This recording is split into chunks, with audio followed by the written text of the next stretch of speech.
Girls, आज हम आप करेंगे प्रधानमंत्री की जो स्थिति है मंत्रिमंडल में ब्रिटेन के, वो किस प्रकार की है। तो जो परंपरागत रूप से प्रधानमंत्री को कहा जाता था समकक्षों में प्रधान, लेकिन ये जो समकक्षों में प्रधान वाली उक्ति है ये अब लागू नहीं होती, क्योंकि प्रधानमंत्री की स्थिति को स्पष्ट करने के लिए मंत्रिमंडल का अधिपति भी कहा जाना चाहिए यदि वह ये उक्ति आज लागू नहीं होती और आज उसे समकक्षों में प्रथम नहीं कहा जाता, वरन उसे मंत्रिमंडल का अधिपति कहा जाता है।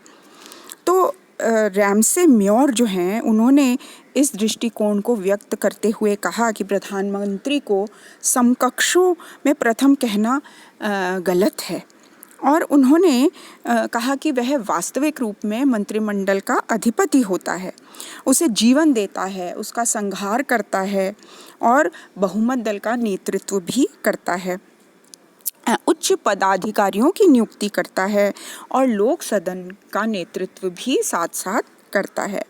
इसीलिए उसकी कोई बराबरी नहीं कर सकता और इसीलिए उसे अधिपति भी कहा जाता है। ने एक सेंटेंस में उसको परिभाषित किया है, नक्षत्रों के बीच चंद्रमा। लेकिन डॉक्टर आइवर जेनिंग्स जो हैं, उन्होंने इस वाक्यांश को भी प्रभावपूर्ण न मानते हुए यह कहा है कि वह केवल सामान्य श्रेणी वालों में प्रथम नहीं है और न ही केवल सितारों के बीच चंद्रमा ही है, वह तो सूर्य के सदृश है। यानी उसकी उपमा उन्होंने, जो हमारे प्लैनेट्स हैं उसमें, जो सोलर सिस्टम है उसमें जो सूर्य की जो स्थिति है, वह स्थिति प्रधानमंत्री की बताई और यह कहा कि उसी के चारों ओर सभी नक्षत्र घूमते रहते हैं, अर्थात वही सारी मंत्रिमंडलीय सरकार का कर्ता धर्ता है।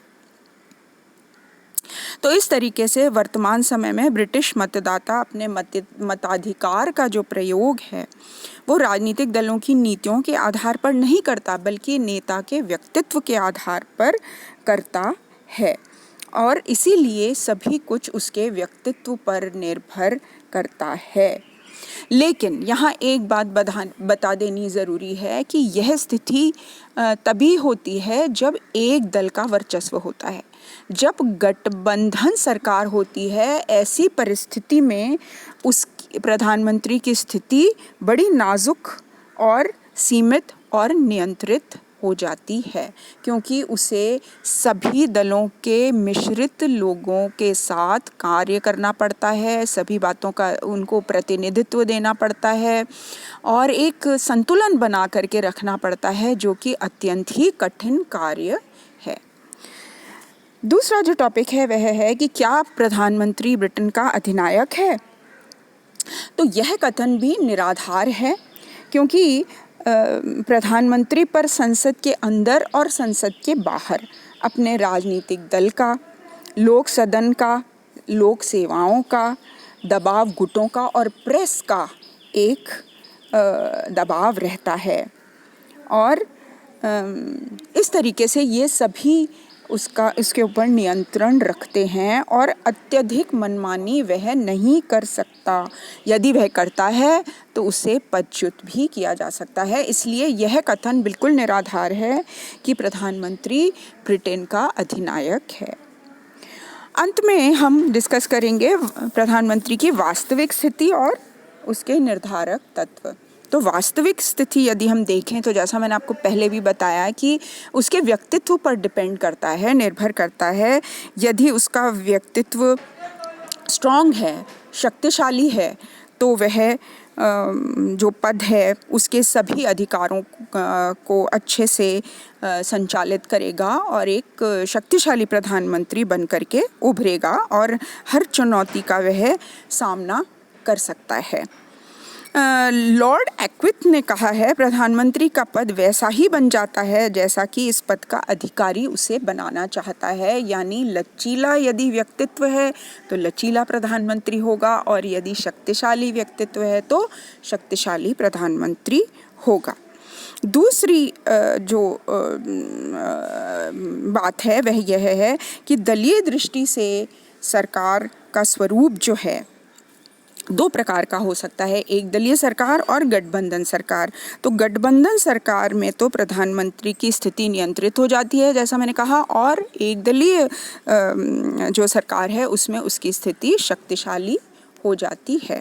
तीसरा जो कारण है वह है लोक सदन में उसके दल और दल में उसकी स्थिति, यानी उसकी स्थिति दल से बंधी हुई है। जब उसके राजनीतिक दल का लोक सदन में बहुमत रहता है तो वह राजनीतिक दल का नेता है और उसे राष्ट्रीय महत्व की स्थिति प्राप्त है, लेकिन उसी दल के समर्थन के वंचित हो जाने पर उसका जो महत्व है वह भी समाप्त हो जाता है। और यह हम उदाहरण यहाँ पर दे सकते हैं प्राइम मिनिस्टर मार्गरेट थैचर का, जिनको त्यागपत्र देना पड़ा 28 नवंबर 1990 को, और जॉन मेजर ने उनका पदभार संभाल लिया क्योंकि उनके पास दल का समर्थन नहीं था। चौथा और मोस्ट इम्पॉर्टेंट कारण है तत्कालीन परिस्थितियाँ, यानी यह परिस्थितियों पर भी निर्भर करता है कि उसके कार्यकाल में सामान्य परिस्थितियां हैं, युद्ध की परिस्थितियां हैं, आर्थिक संकट है या विषम काल है। यदि ऐसा होता है तो वह अधिक शक्तिशाली बन जाता है, और यदि नॉर्मल सर्कमस्टांसेस रहती हैं तो ऐसी परिस्थिति में, यानी सामान्य परिस्थिति में, उसके जो अन्य तत्व हैं वो निर्धारक तत्व हो जाते हैं, जैसे कि मंत्रिमंडल में प्रधानमंत्री की स्थिति कैसी है और प्रधानमंत्री को व्यावहारिक राजनीति में कितनी सफलताएं या असफलताएं प्राप्त हुई हैं। तो इसका एक उदाहरण हम दे सकते हैं, लॉयड जॉर्ज और चर्चिल, वो बहुत शक्तिशाली प्रधानमंत्री थे क्योंकि उनका जो कार्यकाल था वह युद्धकालीन कार्यकाल था, वर्ल्ड वॉर्स का कार्यकाल था, और इसीलिए वो बहुत स्ट्रॉन्ग और शक्तिशाली बन गए। ठीक है, थैंक यू सो मच।